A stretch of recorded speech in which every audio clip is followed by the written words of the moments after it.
قبر ہر ایک انسان کو ایک مرتبہ دبوچتی ہے، جھنجھوڑتی ہے۔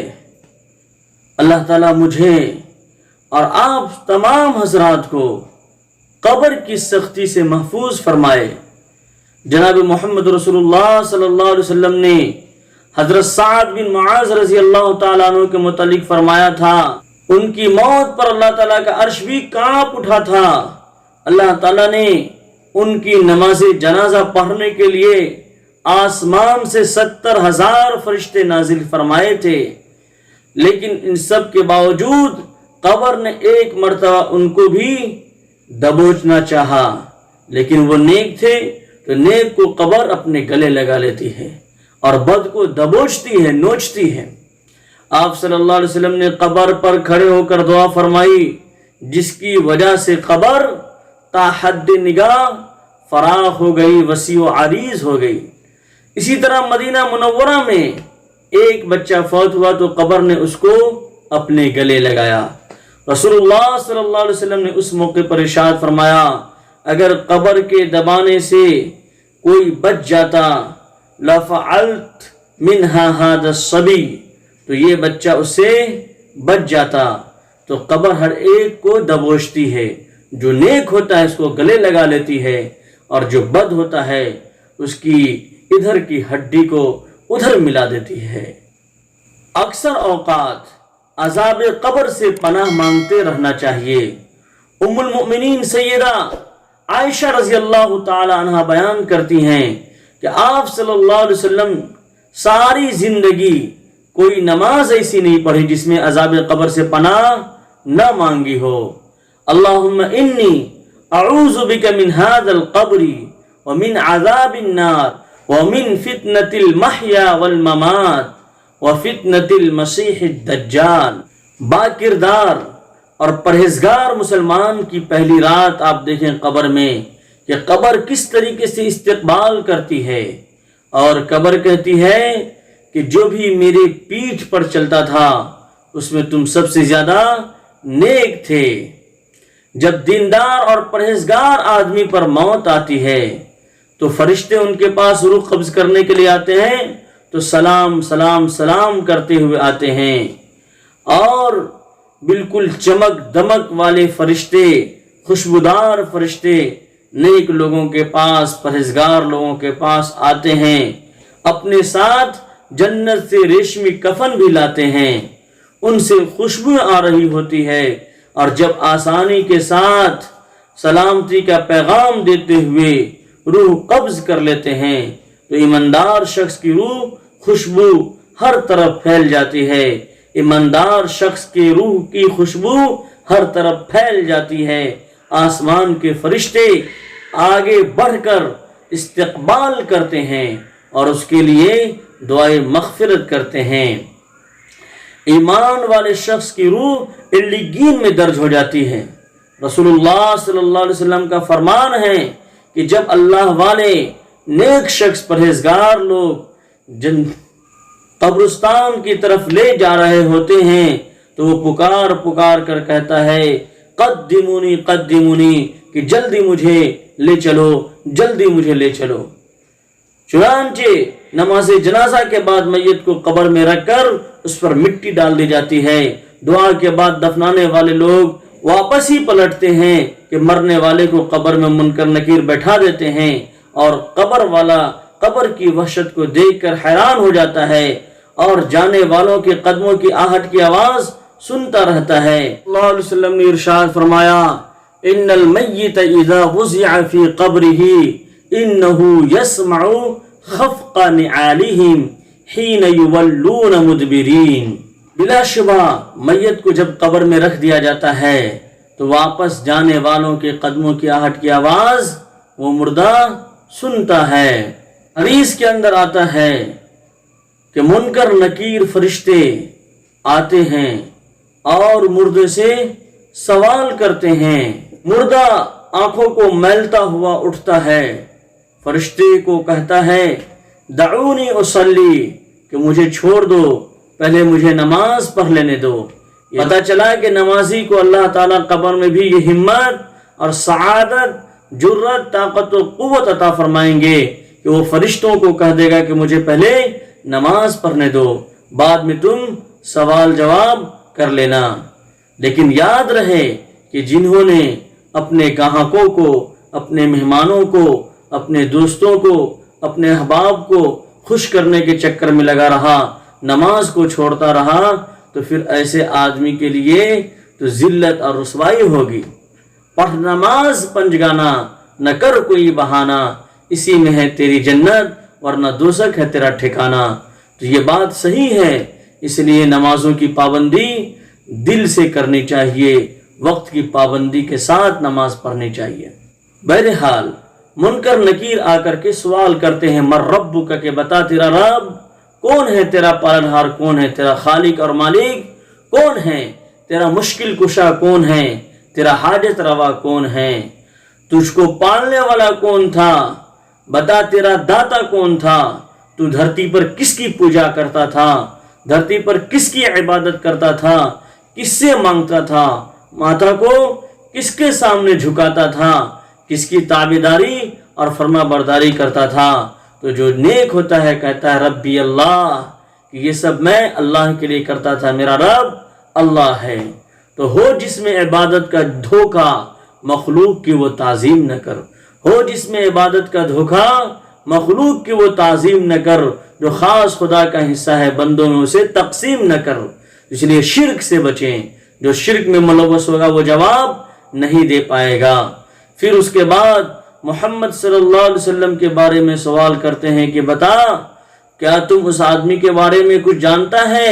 تو کہے گا نیک آدمی ہوا عبداللہ و رسولہ، کہ وہ اللہ کے بندے ہیں، اللہ کے رسول ہیں، ہمارے نبی کریم صلی اللہ علیہ وسلم ہیں۔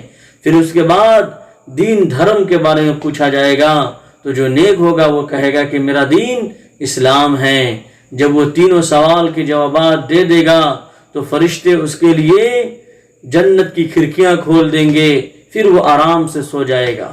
ایک حدیث کے اندر اللہ کے رسول صلی اللہ علیہ وسلم نے ارشاد فرمایا کہ عام طور پر عذاب قبر اس کو ہوتا ہے جو پیشاب سے نہیں بچتا اور شکوہ شکایت چغل خوری میں مبتلا رہتا ہے، ایسے آدمی کو عذاب قبر ہوتا ہے۔ اس لیے پیشاب کے چھینٹے سے بچیں، ناپاکی سے بچیں۔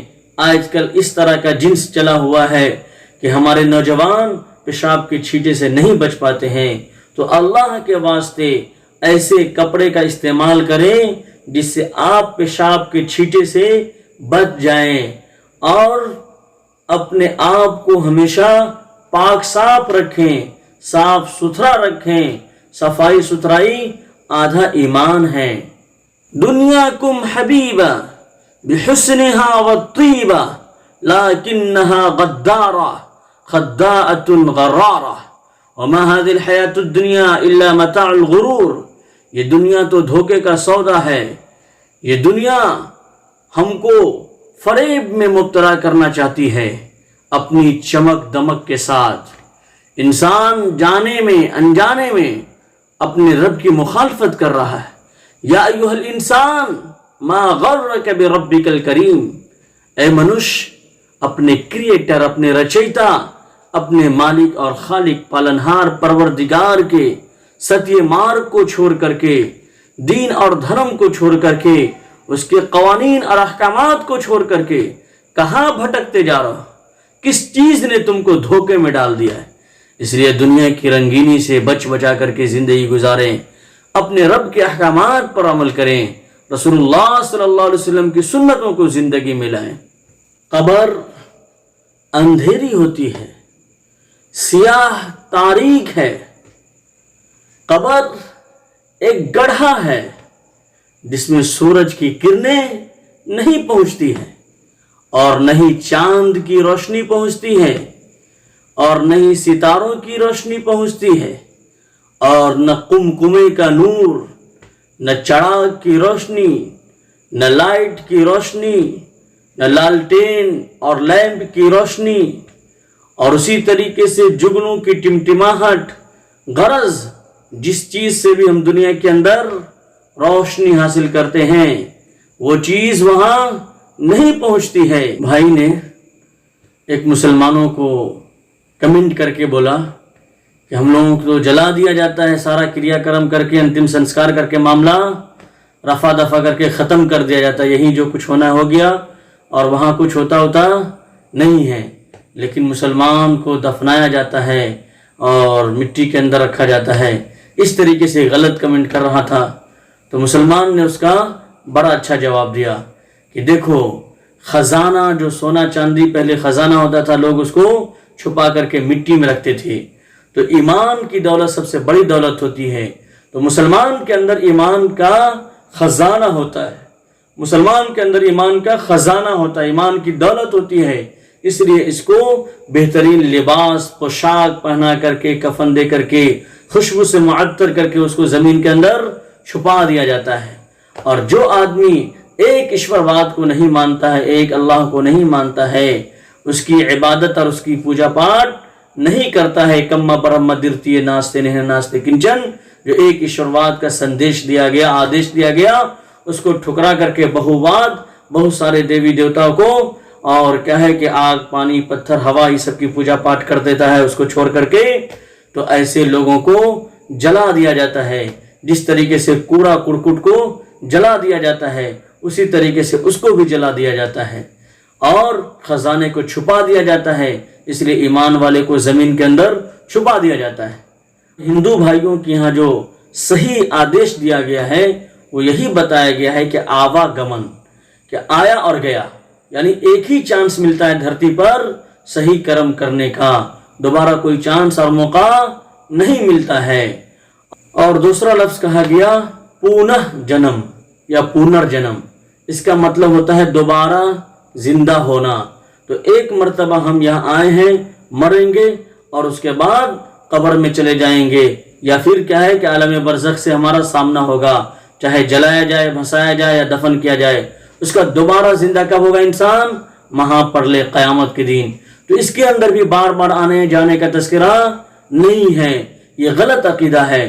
اسی طریقے سے بعض ہمارے ہندو بھائی کہتے ہیں کہ کیا ہے کہ جیو جنتو میں کئی لاکھ میں انسان تبدیل ہوتا ہے، چینج ہوتا ہے، بدلتا ہے، جو پاپ کر لیتا ہے وہ کتا بنتا ہے، بلی بنتا ہے، خنزیر بنتا ہے، اور جو کیا ہے کہ صحیح آتما اپنے روح کو پاک صاف کر کے رکھتا ہے وہ انسان بنتا ہے۔ تو آپ دیکھیں کہ 100 سال پہلے انسانوں کی تعداد کم تھی اور ابھی کے دور کے مقابلے میں وہ اچھے انسان تھے، لیکن دھیرے دھیرے انسان دنیا سے جا رہے ہیں اور زیادہ تر لوگ اچھے کام کرنے والے نہیں ہیں، اچھے کام کرنے والوں کی تعداد کم ہے۔ تو جانوروں کی تعداد بڑھنی چاہیے اور انسانوں کی تعداد گھٹنی چاہیے، لیکن اس کے برعکس، اس کے اپوزٹ ہو رہا ہے، تو معلوم ہوا کہ وہ لاجک بھی صحیح نہیں ہے۔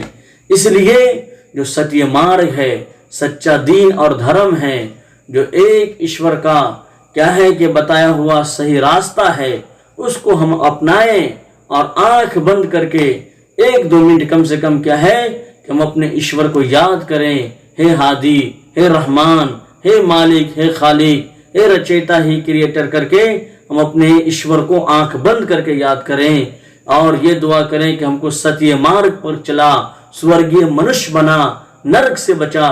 تو کم سے کم 1-2 منٹ اگر اس طریقے سے ہم دعا کریں گے، ایشور کے سامنے پرارتھنا کریں گے، جب ہمارے سامنے کوئی مورتی نہ ہو، کوئی چیز نہ ہو، تو ایک نہ ایک دن سچا راستہ ہمارا پرمیشور، ہمارا لارڈ اور گاڈ ہمارے سامنے کھول دے گا، ستیہ مارگ دکھا دے گا اور سورگیہ منش ہم کو بنا دے گا اور نرک سے بچنے والا ہم بن جائیں گے۔ لیکن اگر اپنے خواہش نفس پر چلتے رہے، شیطان کی پیروی کرتے رہے، ابلیس کی پیروی کرتے رہے، آج کے دور کے جو فرعون ہیں اس کی بات مانتے رہے، لڑائی جھگڑا کرتے رہے، سچائی کو سمجھنے کی کوشش نہیں کیے، تو پھر کیا ہے کہ مرنے کے بعد اندھکار ہے، جہنم ہے، نرک ہے۔ اس لیے میرے پیارے بھائیوں، زندگی کو غنیمت سمجھو اور آخرت کی تیاری کر لو۔